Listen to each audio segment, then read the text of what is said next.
Hello बच्चों, तो कैसे हैं आप? उम्मीद है आप सब ठीक होंगे। तो आज हम बात करेंगे क्लास 10th मैथमेटिक्स के सिलेबस के बारे में। तो आप जैसा कि आप देख सकते हैं यहाँ पे आपका जो है क्लास 10th मैथमेटिक्स का ये जो सिलेबस है आपके सामने है।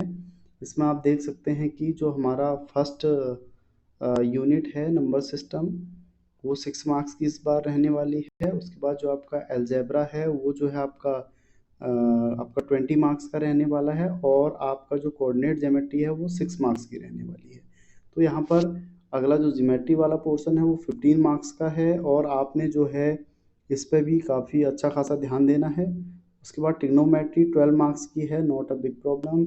Mensuration 10 marks. उसके बाद आपका स्टैटिक एंड प्रोबेबिलिटी 11 मार्क्स। इस तरह से आपका पेपर जो है 80 मार्क्स का हो जाता है। तो आपको जो इंटरनल असेसमेंट होगी वो आपके स्कूल में आप कैसी परफॉर्मेंस करते हैं यूनिट टेस्ट वगैरह में, उसके बेसिस पर आपको मार्क्स प्रोवाइड कराए जाते हैं। तो यहाँ पर आप देख सकते हैं कि इस तरह से हमारा 100 मार्क्स का टोटल पेपर बनता है। तो चलिए अब इसके डिटेल्ड एनालिसिस करते हैं। यहाँ पर आप देख सकते हैं कि जो आपका यूनिट फर्स्ट है उसमें 3 चैप्टर्स हैं आपके। उसमें जो आपका चैप्टर यूनिट फर्स्ट में 3 चैप्टर आएंगे बेसिकली आपके। इसमें देख लेते हैं जो आपका रियल नंबर्स वाला है नंबर सिस्टम, उसमें फंडामेंटल थ्योरम ऑफ अरिथमेटिक है, मतलब इसका स्टेटमेंट आपको पता होना चाहिए। और आपकी जो स्टेटमेंट है उसके साथ आपको कुछ एग्जांपल्स भी करने हैं। और अच्छी बात इस बार ये है कि जो आपका अलजेब्रा नंबर सिस्टम है उसमें आपको जो प्रूफ ऑफ इरेशनैलिटी है वो सिर्फ 3 नंबर्स की करनी है। किसकी? √2, √3 और √5 की। उसके बाद आप देखेंगे जो अगला आपका अलजेब्रा वाला पोर्शन है जो कि आपका 20 मार्क्स का है। देखिए हाईएस्ट वेटेज आपकी अलजेब्रा की है, तो अलजेब्रा की पकड़ बहुत अच्छी होनी चाहिए आपकी अगर आपको 100/100 लाने हैं एग्जाम में। यहाँ पर है zeros of polynomial find out करने हैं, relationship between zeros and coefficient. जो आपका रिलेशनशिप होता है यानी sum of zeros and the product of zeros के बीच जो आपका रिलेशनशिप होता है वो आपको पता होना चाहिए। उसके बाद कोएफिशिएंट ऑफ क्वाड्रेटिक पॉलिनोमियल्स, ठीक, मतलब जो रिलेशनशिप है किसके बीच में होता है भाई? कोएफिशिएंट और जीरोज के बीच में, यानी alpha plus beta equal to minus B upon A and alpha beta equal to C upon ए।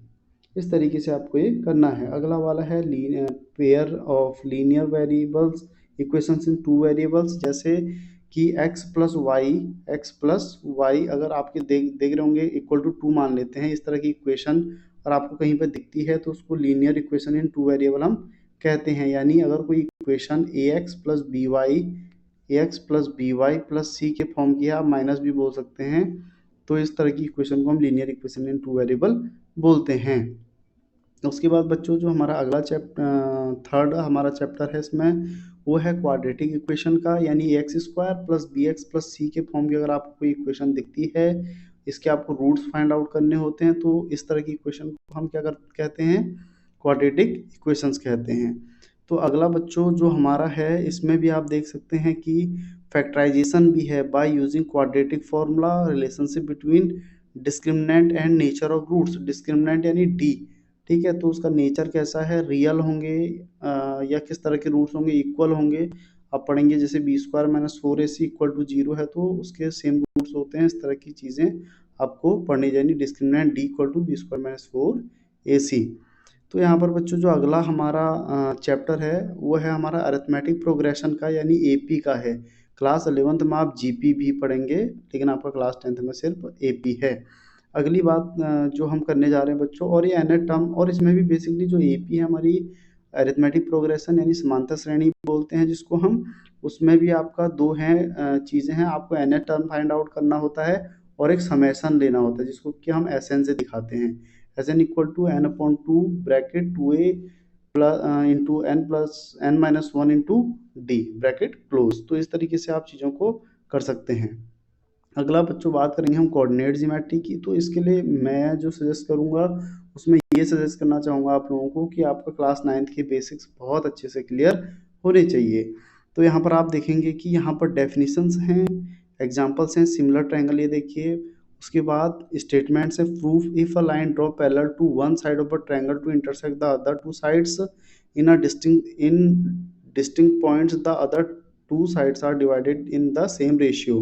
तो ये थ्योरम प्रूव करनी है। उसके बाद है अगला एक motivate if a line divides two sides of a triangle in the same ratio the line is parallel the third side. ठीक, तो इस तरह का आपका सिलेबस बटा हुआ है। ये कुछ प्रूफ्स हैं ट्रायंगल से रिलेटेड। ठीक, उसके बाद आपका ज्योमेट्री में सिर्फ दो ही चीज़ें हैं बच्चों, यानी पहला है आपका ट्रायंगल्स और दूसरा है आपका सर्कल्स। यानी क्लास 9th में जो आपने ट्रायंगल्स पढ़ा है उसके बेसिक्स क्लियर करिए, टाइप्स ये वो आपको उसके types on the basis of angle, on the basis of sides, तो आप इनको ठीक करिए। अभी थोड़ा सा आपके पास टाइम है तो आप रिवाइज करिए इनको, ताकि आपको 10th में अच्छा स्कोर आप कर पाएंगे।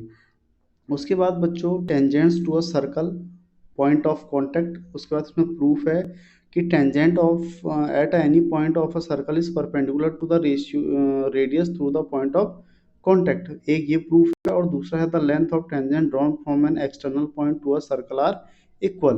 तो इस तरह का आपका जो है खत्म होता है ज्योमेट्री का syllabus. Trigonometry is not a big deal in class 10th because यहाँ पर सिर्फ और सिर्फ तीन ही फंक्शंस हैं, साइन कॉस एंड टेन। अब इसके तीन इनवर्स फंक्शन हो गए। आपका साइन कॉस टेन के बाद आपके तीन इनवर्स हो गए, कोसेक, सेक और कॉट। ठीक, और ये आपका पाइथागोरस थियरम जो है क्लियर होनी चाहिए, और बेसिक्स आपको जैसे 0 degree, 30 degree, 45 degree and 90 degree की वैल्यू पता होनी चाहिए। सिंपल सा है। कुछ ट्रिग्नोमेट्री आइडेंटिटीज भी हैं इसमें, जैसे कि बच्चों आपने क्लास 9th में एल्जेब्रिक आइडेंटिटीज पढ़ी होंगी 8, उसी तरह से यहाँ पर जो है क्लास 10th में सिर्फ और सिर्फ तीन जो है ट्रिग्नोमेट्री आइडेंटिटीज हैं। पहला है sine square plus cos square equal to 1, 1 + tan² equal to sec square और 1 + cosec square equal to cot square. तो इस तरह की जो है आप तीन आइडेंटिटीज याद रख सकते हैं। इनसे सारे के सारे जो आपके प्रूफ्स हैं वो आप इजीली कर पाएंगे।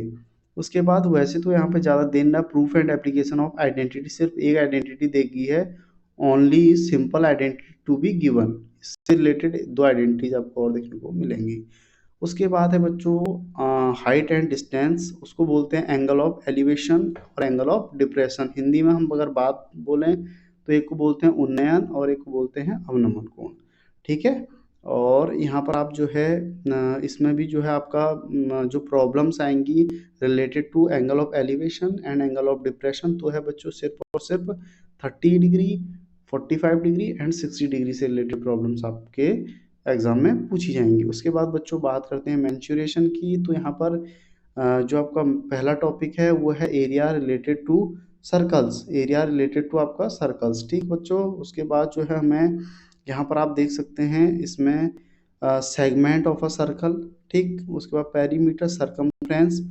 उसके बाद आपका जो है प्रॉब्लम शुड बी रेस्ट्रिक्टेड, और यहाँ पर देखिए कितनी अच्छी बात है कि जो आपकी प्रॉब्लम्स दी जाएंगी एरिया रिलेटेड टू सर्कल्स में, जहाँ पर कि आपको सेक्टर और दो तरह सेगमेंट वगैरह का एरिया जो निकालना होता है, जो आपको वो उनमें जो एंगल होगा वो 60, 90 एंड 120 डिग्री तक ही रिस्ट्रिक्ट रहेगा, मतलब इससे ज़्यादा एंगल्स आपसे नहीं पूछा जाएगा। उसके बाद बच्चों बात करेंगे हम सरफेस एरियाज एंड वॉल्यूम की। सरफेस एरियाज एंड वॉल्यूम आप यहाँ पर देख सकते हैं।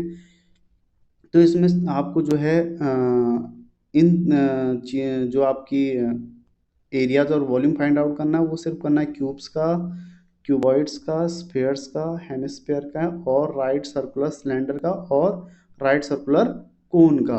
तो ये आपका क्लास 9th में भी होगा, नॉट अ बिग डील।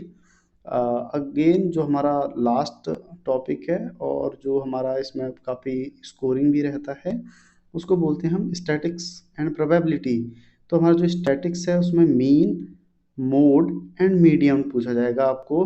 उसके बाद bimodal situation to be avoided. ठीक है, तो आपका इसमें भी सेम सिलेबस रखा गया है। अगला वाला है प्रोबेबिलिटी, क्लासिकल डेफिनेशन और प्रोबेबिलिटी की आपको डेफिनेशन पता होनी चाहिए, मतलब ये पूछी जा सकती है एग्जाम में। जैसे कि आपने यूनिट 1 में भी देखा होगा कि वहाँ पर फंडामेंटल थियरम ऑफ अरिथमेटिक जो कि आपका गॉस ने दी थी, उनसे पहले जो है यूक्लिड ने, लेकिन जो उसका प्रूवन स्टेटमेंट दिखता है वो गॉस के उसमें दिखता है। ठीक है, गॉस के द्वारा जो है दिया गया था फंडामेंटल थियरम ऑफ अरिथमेटिक का।